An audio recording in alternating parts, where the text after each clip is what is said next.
Bom, hoje eu estou aqui na Escola Montessori de Campinas com a minha amiga professora Camila. Aqui eu tive o grande prazer de conhecer mais a fundo a Maria Montessori, o método Montessori, num curso que a Camila organizou, que ela prescreveu lá. Foi que ano mesmo? Julho de 2008. Julho de 2008, nossa, faz tempo. E aqui estamos na escola, na segunda escola já da Camila, e a gente vai bater um papo aqui sobre o método Montessori, sobre a escola Montessori, sobre como é ser professor na prática da escola Montessori, né? E principalmente como lidar com crianças pequenas, né? Que é o nosso grande entusiasmo e o nosso grande cuidado, que são as crianças pequenas. Primeira coisa, Camila, como nós assim somos professores práticos, né? Então muitas coisas práticas nos interessam, que você pode contribuir grandemente com a nossa visão aí. Como que é a escola Montessori, como você organizou a escola Montessori fisicamente? É por área física, por faixa etária, por interesse dos alunos, por disciplinas? Como que você organizou o espaço físico? É uma boa pergunta, Lino. Tudo é intrínseco, né? Uma informação, uma das características que você está falando é ligada com a outra. Porque os interesses das crianças, quando a gente está falando... Lógico que a Maria Montessori ela fala de plano de desenvolvimento até os 18 anos, 24 na verdade. Mas a gente aqui trabalha com 0 a 6. E aí, de acordo com as faixas etárias, a gente divide com essa visão da Maria Montessori. Então, a gente tem uma sala de 0 a 18 meses, outra sala de 18 meses até 3 anos e uma sala de 3 até 6 anos. E aí, dentro dessas salas, a gente traz como material para as crianças trabalharem os materiais que são cientificamente elaborados. A Maria Montessori ela fez pesquisas, ela observava, ela desenvolvia materiais e testava com as crianças para verificar se o que ela gostaria de transmitir de conhecimento efetivamente ela conseguia transmitir, né, com esses materiais. E aí o que foi funcionando, ela passou a aplicar e transformou num que a gente chama de currículo estruturado. Então este currículo estruturado ele fica disponível em instantes na sala de aula, para as crianças poderem pegar na hora que elas desejarem e usar da forma que elas desejarem, seja num tapete, seja numa mesa, seja com um amigo, seja fazendo sozinho. Então eles têm essa liberdade de escolher, porque a gente acredita que com essa liberdade eles vão desenvolvendo a autonomia, a independência e a autonomia de poder fazer sozinho, de poder se autoeducar, que é o que a gente preza dentro do Montessori. Interessante. E um aluno, ele, por exemplo, ele caminha pelos vários espaços da sala, quer dizer, ele vai encontrar com alunos de diferentes faixas etárias, existe esse caminho, existe essa integração? Exatamente, eles estão livres na sala, então não tem nenhum momento em que o professor vai dar uma aula para todas as crianças ao mesmo tempo. Então vamos supor uma sala de 3 a 6 anos. Um dos pilares do método é justamente ter idades mistas. Por que é idades mistas? Porque a Maria Montessori observou que as crianças mais novas, quando elas chegam na sala, elas são as queridinhas da sala. Então todo mundo quer dar atenção, quer dar carinho para elas. As outras crianças? As outras crianças da sala. E meio que adotam ela, né? E quem não quer ser amado? Então para elas é muito gostoso. E elas acabam indo muito além do que elas iriam, porque se tivessem todas as crianças de 3 anos só na sala, elas iam ficar meio que estagnadas. Elas não teriam um modelo para ir além, né? Então elas têm esse modelo e elas vão além do que elas normalmente iriam se tivessem só com 3 anos. Os mais velhos ganham muito também nesse espaço, primeiro porque eles são os caras da sala, então a autoestima de confiança fica elevada. E quando eles ajudam uma outra criança no trabalho, né, vão ensinar alguma apresentação de material, eles reforçam o conhecimento que eles têm. E aí eles percebem nessa integração que todo mundo é diferente e que tudo bem ser diferente. Eu tenho as minhas habilidades, você tem as suas, as minhas características são diferentes das suas e tudo bem. Eu posso te ajudar no que eu sei, você me ajuda no que você sabe, e essa troca é o que acaba acontecendo na sociedade de maneira geral. Porque se a gente for pensar qual é o único lugar no planeta Terra em que você tem uma idade que é determinada para você frequentar? Só a escola tradicional. E não existe nenhuma pesquisa científica que embasa essa divisão de faixa etária. A escola tradicional ela é fruto da Revolução Industrial, então, que é a produção em série. Então, na primeira série você aprende daqui até aqui. Na segunda você aprende daqui até aqui. Na terceira você aprende daqui até aqui. Mudou, né? Agora não é mais produção em série, é produção em ano, porque mudou de série para ano o nome da escola. Mas você está no terceiro ano, você aprende esse conteúdo. Se você quiser aprender mais, o problema é seu. Você se vira e vai atrás. Porque na escola você não vai ter esse conteúdo além. Numa escola tradicional, você tem esse limite. Se você aprender a menos, também não tem problema. É só repetir de ano, faz o ano de novo e tudo certo. Toca o barco. É assim que funciona o sistema tradicional. E sem embasamento científico. Montessori é o contrário. Ele tem total embasamento científico da época que a Maria Montessori observava a criança, porque a base da filosofia Montessori, da metodologia, é a observação da criança. E ela, hoje, o que ela descobriu, na época que ela só descobriu por observação do ser humano, a ciência comprova. Tem um livro da Angeline Lillard, que chama A Ciência por Trás do Gênio. Não temos traduzido para o português ainda.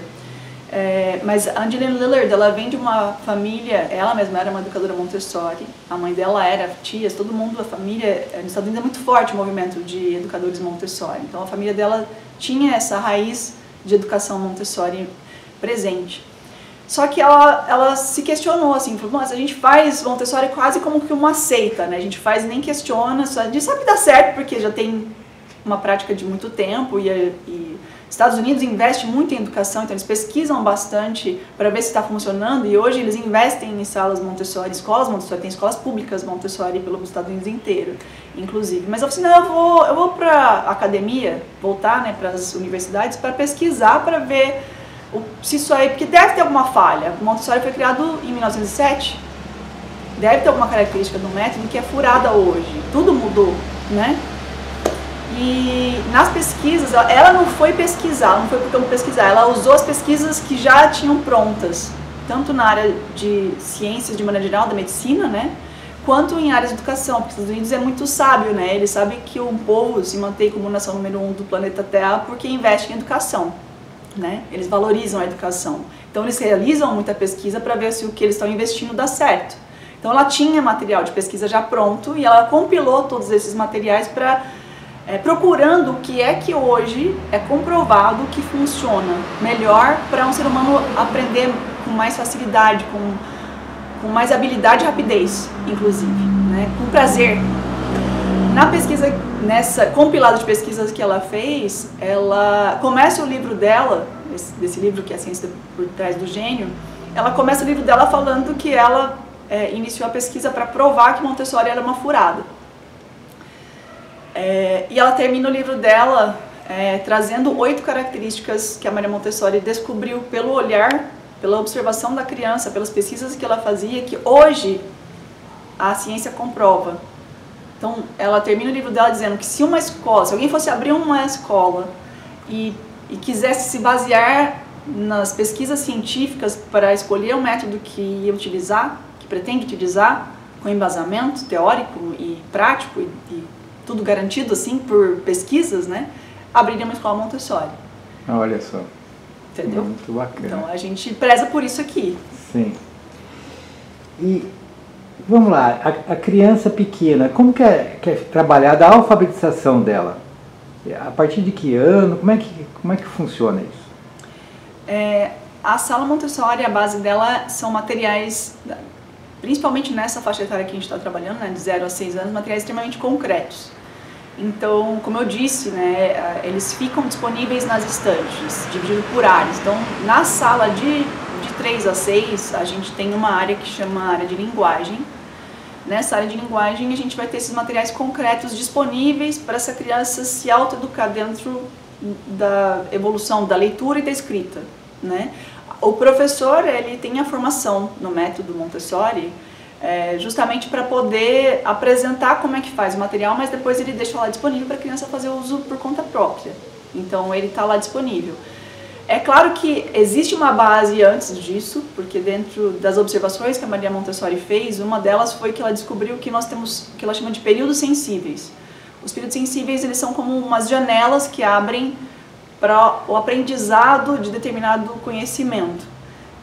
Nessa faixa etária de 0 a 6 anos, que é o primeiro plano de desenvolvimento humano, a criança está o que a Maria Montessori chama de mente absorvente. Então tudo que está em volta dela, ela absorve só por estar inserida no ambiente. Ninguém precisa dar aula para uma criança de 0 a 6 anos, por exemplo, aqui no Brasil, para ela aprender a falar português. Ela aprende a língua materna por estar inserida no ambiente que fala português, né? Assim aconteceria, por exemplo, se essa criança tivesse, mesmo sendo brasileira, ela fosse morar na China, ela aprenderia mandarim se ela estivesse num ambiente escolar, por exemplo, em que a língua social é o mandarim, né? Como adulta, eu teria que ter 3 anos de aula para falar oi em chinês, né? E meu filho, por exemplo, se ele estivesse nessa faixa etária, chegaria lá em um mês e ele estaria corrigindo o meu sotaque ainda. Então, a linguagem, ela começa desde a barriga do bebê, na verdade, o desenvolvimento da linguagem. E esse período sensível, ele começa desde a barriga do bebê. A gente acredita nisso. Agora, materiais para alfabetização, efetivamente, eles são oferecidos e ficam disponíveis na sala de 3 a 6 anos. Na área de linguagem, então a gente tem o alfabeto de lixa, né, as letras de lixa, o alfabeto móvel também, para elas construírem, mesmo sem ter a habilidade efetiva de escrever com as próprias mãozinhas. O alfabeto móvel são letras móveis que eles podem ir pegando uma de cada vez e construir foneticamente uma determinada palavra que ela quiser construir. Então, a partir dos 3 anos, a gente já começa a trabalhar a alfabetização das crianças.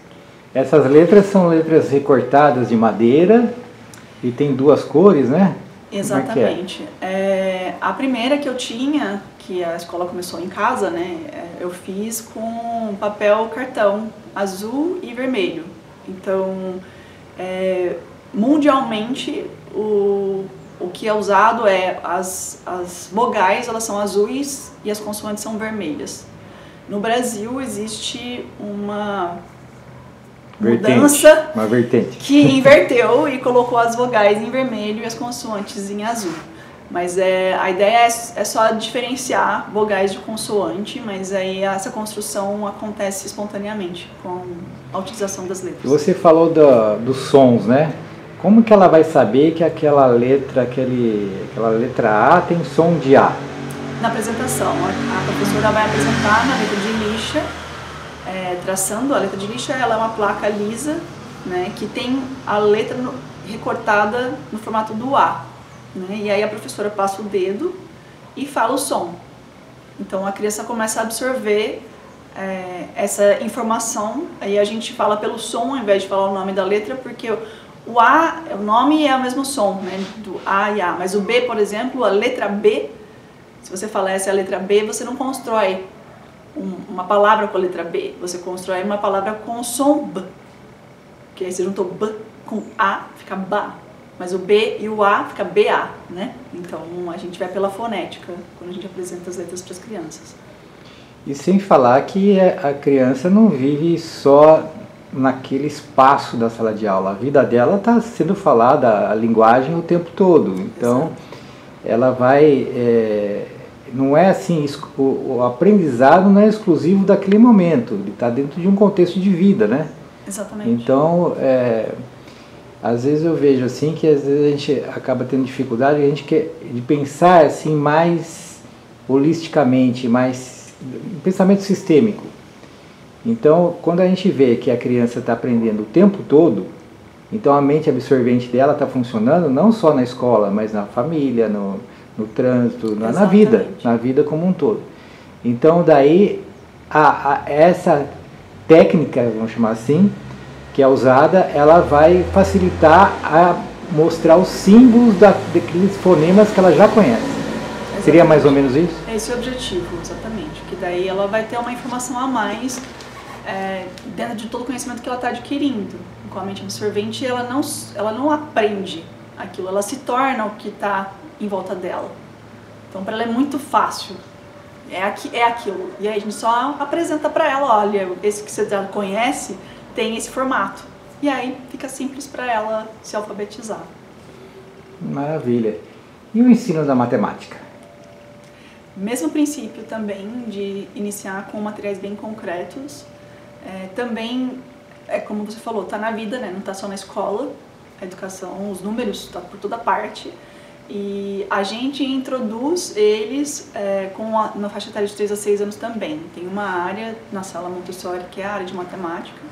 E lá tem também os números de lixa e os números representados simbolicamente, né, em bidimensional, e eles também eles conseguem tocar a quantidade. Então eles começam a aprender a sincronizar a quantidade com o símbolo, através de exercícios que a gente vai apresentando para eles, e aí fica também, de novo, a informação de que o que você já ouviu em algum momento da sua vida tem esse formato, tem essa quantidade, e eles absorvem muito fácil, muito rapidamente, na verdade. Acontece assim, muito espontâneo.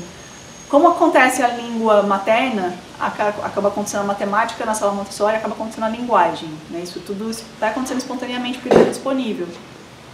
Muito interessante. Pelo que eu estou entendendo aqui, o que você está falando, na verdade a criança já tem a noção matemática e outras, né? Mas nós estamos falando da matemática, já nasceu com essa noção. E ela vai sendo desenvolvida com o tempo, com o desenvolvimento dela. E no método Montessori, a gente vai ajudá-la a organizar esse conhecimento, dando saltos na qualidade e na complexidade da matemática em si, através dessas técnicas, desses ambientes estruturados, dessas técnicas do número de lixa. E aí, inclusive, entra o material dourado, não é, Tânia? Fala um pouquinho do material dourado aqui.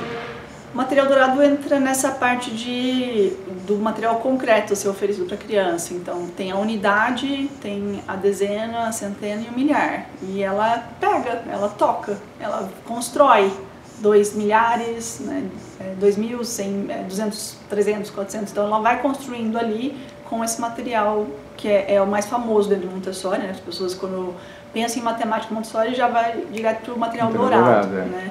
Ele está desenhado em um monte de livros de matemática, livros didáticos, né, para tentar facilitar, mas aí o objetivo é outro, porque o que é importante do material dourado, a beleza dele é justamente a criança ter a oportunidade de manusear. Ele desenhado não vai cumprir o mesmo papel, né? Então os objetivos são diferentes ali. E eu me lembro que você contou pra gente na época lá do curso que o material dourado era feito com miçangas douradas, Exatamente. Né? Exatamente. Por isso que chamava material dourado. Exato. Então, hoje tem muito quadradinho de madeira, mas na época era uma bolinha, uma miçanguinha dourada. E daí ela pode sentir a unidade. Exato. Ela pode construir, na verdade, o milhar. Construir, exatamente. Ela pode, que tem a unidade, tem a dezena, tem a centena, e ela vai manuseando isso e brincando lúdico, exatamente, com os números ali, como se fosse um brinquedo. Ela vai brincando com aquilo e ao mesmo tempo ali está implícito a matemática, né? Exatamente. Muito bacana. E geografia? Como que a gente trabalha geografia com a Maria Montessori, com o método Montessori? Todas as áreas acabam indo nesse princípio de apresentar o concreto primeiro, né? Então eles vão ter acesso a um material que inicialmente, por exemplo, um mapa mundi, em que eles vão inicialmente fazer um trabalho sensorial de quebra-cabeça, e depois que eles começam a ser trazidos a informação da nomenclatura, né? Então, da mesma forma que as outras áreas é inserida dentro da vida dela, também é a área de geografia, a área de ciências, e a gente também tem história disponível já numa sala de 3 a 6 anos para eles poderem entender a cultura que eles estão inseridos, para a gente trazer. Sempre no Montessori a gente preza muito por trazer a vida social fora da escola para dentro da sala, e aí essa criança poder entender quem ela é nessa comunidade, né? E como é que ela se insere ali, né? É um preparo para o que a Maria Montessori chama no fundamental, né, de 6 a 12 anos, de educação cósmica, que daí sim ela vai se desenvolvendo na educação infantil para se entender como indivíduo, aí na educação cósmica ela como indivíduo nessa sociedade. Então a gente dá a base na sala de 3 a 6 anos para ela ter as informações do mundo real em volta dela, e aí quando ela chega na educação cósmica ela unir ela a essa comunidade, ela entender o papel dela, a missão dela nessa sociedade que ela está inserida. Interessante. Interessante o nome também, né? Porque se a gente falasse da geografia em termos de organização espacial, a gente consegue se situar no espaço que eu estou, no bairro, na cidade, no país, no planeta, com todas as nuances que é constituído o planeta fisicamente, e esse planeta está posicionado no universo, né? No cosmos, né? Então seria uma visão assim de pertencimento, você está pertencendo a uma Exato. coisa maior, você se enxergar, ter essa visão, né? Que você faz parte de um contexto e você sofre influência dele e exerce influência sobre todo esse sistema. Exatamente. Muito interessante. E a atividade da vida prática? A gente sabe que assim, tem uma relevância a atividade da vida prática dentro do método Montessori. Fala um pouquinho para a gente da AVD. A atividade de vida prática, eu sou muito suspeita para falar, a minha paixão é a área de vida prática, porque eu acredito que todos os problemas da humanidade se resolveriam se a gente efetivamente desse o valor devido à vida prática. Ela é o coração da sala. É uma área em que a criança, quando ela chega, ela vai encontrar materiais que ela tem na casa dela. Então ela já reconhece o balde, a vasilha de vidro, a água, o sabonete, tudo ali ela já viu em algum lugar da vida dela. Então é um elo da casa com a escola. A gente tem uma questão que dificulta um pouco a comunidade brasileira de maneira geral a ter um olhar para a vida prática dessa forma que eu estou te falando, porque o Brasil é um dos países do mundo em que a gente terceiriza os cuidados domésticos para outra pessoa. É muito barato a gente ter uma faxineira, é muito barato a gente ter, às vezes, ter uma empregada que vai todos os dias na nossa casa, terceiriza não só a limpeza da casa, mas também fazer a comida, também o cuidar da criança, às vezes a gente terceiriza para outra pessoa, né, aqui no Brasil, isso é comum. E aí quando a gente vê a atividade de vida prática, a gente pensa assim, nossa, eu não faço nem na minha casa, por que eu vou fazer na escola? E não era pra gente pensar desse jeito, porque o objetivo da área de vida prática é trabalhar, não é fazer faxina, não é deixar as coisas limpas, é trabalhar coordenação, concentração, ordem e independência. Quando a gente está falando de 3 a 6 anos, esse é o objetivo da área de vida prática. Então a gente tem sim a atividade de lavar louça na sala. A criança, quando ela trabalha para lavar a louça, ela não está trabalhando igual a gente adulto, a gente trabalha porque a gente quer a louça limpa. A gente precisa da louça limpa para a gente poder comer depois, né? A criança está trabalhando na hora de lavar a louça com o objetivo de se aperfeiçoar como ser humano, de ganhar a habilidade de pegar aquele vidro com sabão e ter a habilidade de não deixar ele escorregar, de não quebrar. Então aquilo ele vai lavar o prato 3 vezes, 4 vezes, às vezes o mesmo prato está limpo já, mas ele lava de novo e de novo e de novo, porque ele não quer o prato limpo, ele quer o processo. É tipo uma mindfulness ali, né? Estar presente 100% fazendo aquilo. A criança, ela é o presente, ela só quer o presente, ela não quer o depois, né? E ela está ali 100% presente fazendo aquilo para se aperfeiçoar e não pelo meio, não por uma atividade, para um objetivo externo, né? Então a gente tem os movimentos elementares na área de vida prática, então o versar líquido, né? O transpor com uma colher, com um pegador, às vezes o transpor com uma pinça ou com conta-gotas, ou com uma esponja também, transpor água. E eles repetem essa atividade muitas e muitas vezes porque eles estão ganhando habilidade, eles estão conseguindo cada vez mais se aperfeiçoar. E eles chegam, mesmo na área de vida prática, isso a gente consegue ver em quase todas as áreas, ou todas as áreas da sala Montessori, que é o que a gente chama de normalização. É um estado de êxtase tão grande de estar conseguindo realizar uma tarefa da forma que eles propôs a fazer, né? Porque hoje, a maneira de chamar de normalização, mas hoje é um estado que chama de flow, que é o Mike Csikszentmihalyi que desenvolveu esse termo, flow. e que é justamente a quantidade de desafio que aquele trabalho vai oferecer para a criança, ele é proporcional à habilidade que ela tem e o que ela quer se desenvolver. E ela entra nesse estado de flow que até um leve sorriso aparece no rosto dela, de tão feliz que ela fica de ter conseguido atingir, ter conseguido desenvolver aquela habilidade que ela se propôs a desenvolver em vida prática. Então é mais ou menos por aí que vai essa área na escola Montessori. Interessante. E o ensino de outras línguas na escola Montessori, como é que funciona? Aqui a sua escola é bilíngue, como é que é? Então, eu trouxe o inglês como segunda língua, mas não é dentro do tempo que eles ficam para o Montessori. Então, uma criança que fica, por exemplo, só 4 horas na escola, não tem acesso a uma segunda língua.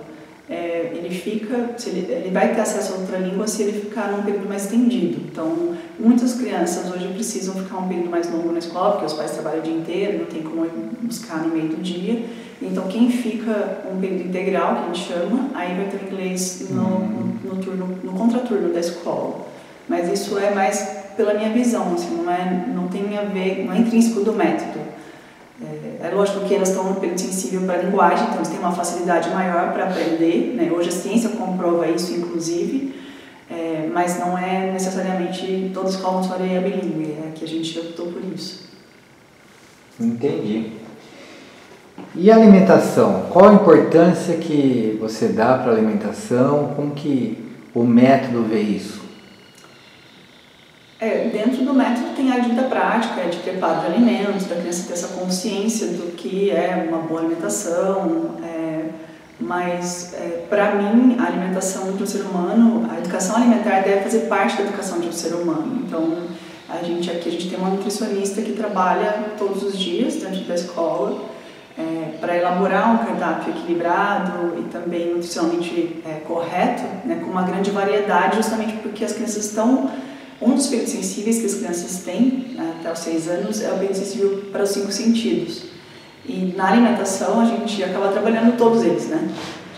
Porque a criança vai tocar, ela vai sentir o cheiro, ela vai sentir o paladar. Então, se a gente oferece essa variedade, ela vai ter uma amplitude maior de aceitação de alimentos diferentes. E esse é o objetivo, então, da gente fazer essa diversidade. E a nossa nutricionista, inclusive, ela desenvolveu maneiras de trazer informações de nutrição para as crianças. Então, ela fez um álbum, assim como a gente tem um álbum de vida prática, matemática, todas as áreas Montessori, a gente também tem um álbum de alimentação aqui dentro da Escola Montessori de Campinas. Bacana. Que a nossa nutricionista desenvolveu. E a gente apresenta os alimentos para as crianças até mesmo na sala de aula. Enquanto eles fazem culinária, e aí eles aprendem quais são os nutrientes daquele alimento. Então, eles preparam a refeição e servem os amigos, então tudo isso está dentro da sala Montessori mesmo. E é uma alimentação sem agrotóxico? Como que é? Uma produção natural? Ainda não é sem agrotóxico. A gente vai sempre evoluindo, né? Desde que eu criei a escola já tem 20 anos, né? Então desde o início a gente sempre foi melhorando os processos e a gente sempre pesquisa muito. E a gente vai fazendo testes para ver o que funciona, o que a gente pode fazer, até para conseguir encaixar no orçamento de uma empresa, né? Porque a escola de estudo é uma empresa. E a gente ainda, dentro dos orgânicos, a gente ainda não conseguiu fazer esse encaixe. A gente faz com a educação dos bebês, sim, tem, mas quando eles têm, porque tem a grande variedade, como eu disse, né? Fica bem complicado de manter uma variedade mesmo sendo orgânico também. Então tem esses dois lados, tanto a parte financeira quanto a parte de não ter a variedade assim como a gente consegue de todos os outros alimentos num lugar comum de acesso a verduras e frutas, né? E tem a horta também, a criança trabalha com a terra, com as mãos ali? Isso faz parte do cuidado com o ambiente na área de vida prática. Então sim, a gente tem a horta, eles plantam, eles regam, eles colhem, levam para a cozinha, às vezes preparam um alimento com o que eles colheram, o que eles plantaram, então tudo isso faz parte dessa integração. Entendi. Existe a educação física Montessori? A educação física Montessori seria a linha, né, onde a gente trabalha a coordenação motora da criança de uma forma mais ampla. Então, a gente não chama de educação física, é a linha Montessori, mas é onde acontece as atividades com o corpo físico, né, trabalhando da maneira maior. Então, sim. Entendi. Como que você, em particular, você vê a psicomotricidade e o método Montessori? Eu vejo que a única forma de educação é que efetivamente trabalha isso, porque todas as outras salas de aula, as crianças elas são obrigadas a ficarem paradas num lugar, que elas estão enquanto o professor dá aula. E dentro do Montessori, mesmo quando elas estão fazendo uma atividade, às vezes elas podem parar e levantar e fazer movimento. Então, a Maria Montessori percebeu a necessidade, né? Ela trouxe à tona essa necessidade da criança de se movimentar. E ela garantiu dentro da sala Montessori que isso pudesse acontecer. Então, a psicomotricidade está intrínseca com o aprendizado da criança dentro da sala Montessori. Entendi. Eu estava dando uma olhada aqui no livro Pedagogia Científica da Maria Montessori e no início ela conta a história, como é que tudo foi acontecendo e tal. E tem uma partezinha aqui que eu vou citar, que ela fala o seguinte: o fato de se preconizar a união da pedagogia à medicina no campo da terapêutica era a conquista prática do pensamento da época. E nessa direção difundia-se o estudo da atividade motora. Então, eu também me lembro que a primeira vez que eu estava lá na aula do seu curso, teve uma professora que falou que a base era o movimento corporal.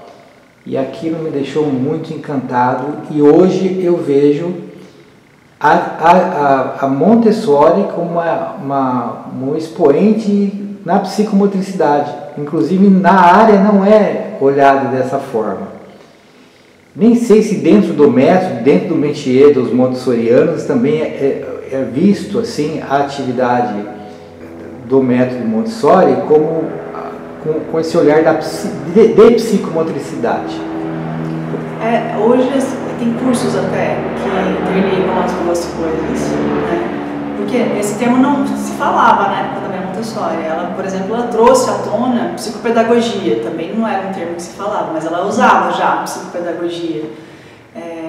Então, assim, ela não usava a palavra psicomotricidade, mas ela falava a necessidade do movimento. Sim, o movimento faz parte, é uma das características principais da metodologia Montessori, é permitir que a criança se movimente dentro da sala, né? Ela precisa desse movimento para aprendizado. Então é totalmente ligado à psicomotricidade, que hoje é uma palavra, né, usada com o aprendizado da criança. O conceito e a prática da normalização já é uma união do corpo, da mente, da alma, que a gente chama em ciência de psique, e do indivíduo como um todo. Você vê, nós falamos de educação cósmica, nós falamos de elipse, andar na linha. Todo momento na fala da Montessori e no método está embutido isso, está implícito essa visão de totalidade. Exato. Então, assim, é só o nome realmente, como você falou, dá um nome um pouco diferente. E mesmo porque hoje em dia a própria psicomotricidade ela foi olhada assim na prática com uma visão mecanicista. E a gente está trazendo aí um novo olhar de uma visão sistêmica, para uma coisa que já nasceu sistêmica. É interessante isso, mas muito bacana. Bom, estou muito satisfeito, muito contente para o nosso bate-papo aqui. Eu acho que vai acrescentar muito para os alunos, para as pessoas que nos seguem na internet, vai ser de muita valia para os nossos profissionais de educação, professores de educação infantil que eu tenho tanto carinho, profissionais da educação física, da pedagogia, psicopedagogia, enfim. Eu quero agradecer a você pela oportunidade, pela generosidade sua de estar falando aqui com a gente. E se você quiser falar algumas palavras finais. Eu agradeço pela oportunidade, foi um prazer, e sempre essa conexão que a gente tem faz a gente entender que tem essa nação única mesmo, né, que a gente está com... Eu digo que a gente está numa bolha do bem. Quando você entra na bolha do bem, você vai conhecendo cada vez mais pessoas do bem e ela vai se ampliando, né? E é muito bom estar aqui com você e com essa comunidade que você está construindo aí também, aliando, né, a psicomotricidade, a educação física, com esse olhar da integralidade do ser humano, né, do total. Então, obrigada pela oportunidade de fazer parte disso. Eu que agradeço. Tá bom, muito obrigado.